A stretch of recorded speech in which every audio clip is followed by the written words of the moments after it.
First of all আলহামদুলিল্লাহ। Bowling আসলে আমি ধরেন পার্সোনাল কোনো গোল থাকে না। যখন আমি ধরেন মাঠে নামি তখন একটাই চিন্তা থাকে যে আমি কেমনে আমার টিমকে ম্যাচ জিতাবো, উইনিং পারফর্ম করব। তো টিমের জন্য কিছু কন্ট্রিবিউট করতে পারছি, এটা সবচেয়ে আমার কাছে খুশির বিষয়।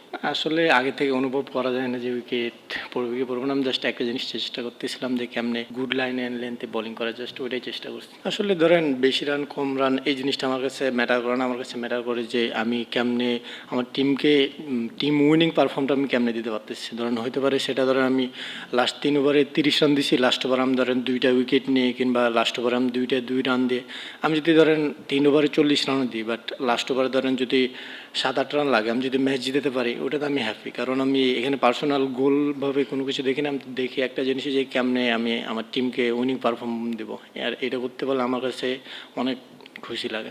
না আসলে ডিফারেন্ট না, কারণ আপনার হচ্ছে আমি আমার পেজ ধরেন এর আগে যা ছিল এখনও তাই আছে।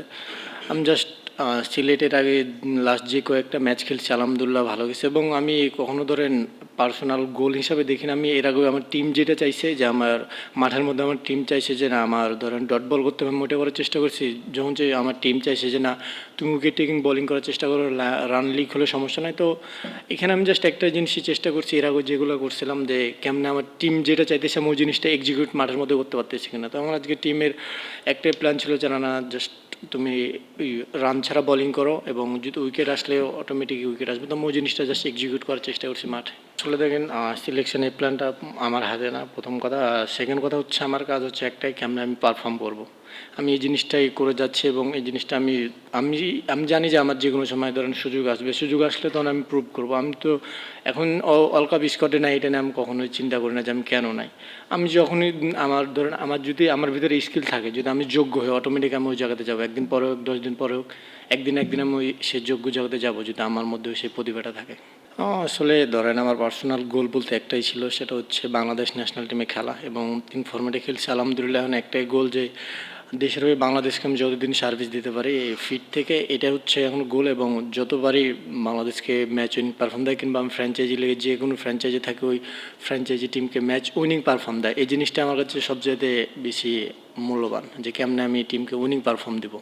পেস আসলে এই জিনিসটা নিয়ে আমি অত চিন্তা করি না, কারণ এটা কিছুটা গড গিফটেড, এবং আমি কেমনে ডিসিপ্লিনে থাকা যায় ওই জিনিসগুলো সবসময় ট্রাই করি, এবং চেষ্টা করি যে কেমনে আরও স্কিল আপনার ইন্টারন্যাশনাল ক্রিকেটে এখন ধরেন পেস জিনিসটা ঠিক আছে আপনার ম্যাটার করে, বাট এখন ইন্টারন্যাশনাল ক্রিকেট যেমনি এগিয়ে যাচ্ছে, পেসের সাথে যদি আপনার স্কিল ডেভেলপ না করেন তো ধরেন আপনি বেশি দিন টিকতে পারবেন না। সো আমি পেসের সাথে চেষ্টা করতেছি কেমনে আমার স্কিলটা আরও ডেভেলপ করা যায়। আসলে ধরেন অবশ্যই ধরেন টানা 3টা ম্যাচ যদি হারেন তো একটু টিমে ধরেন মেন্টালি আপনি অটোমেটিকলি ডাউন হয়, বাট আমাদের সবারই দেখে মনে হচ্ছিলো যে কনফিডেন্স ছিল, এবং ওই কনফিডেন্সটা আমরা মাঠে যে সবাই নিজের স্কিলটা এক্সিকিউট করার চেষ্টা করছি। হ্যাঁ, যেটা এর আগে আমি বললাম যে আমার পার্সোনাল একটাই গোল থাকে যে আমি কেমনে আমার টিমকে উইনিং পারফর্ম বোনাস দেবো, এটা দিতে পারলে আমি সবচাইতে খুশি।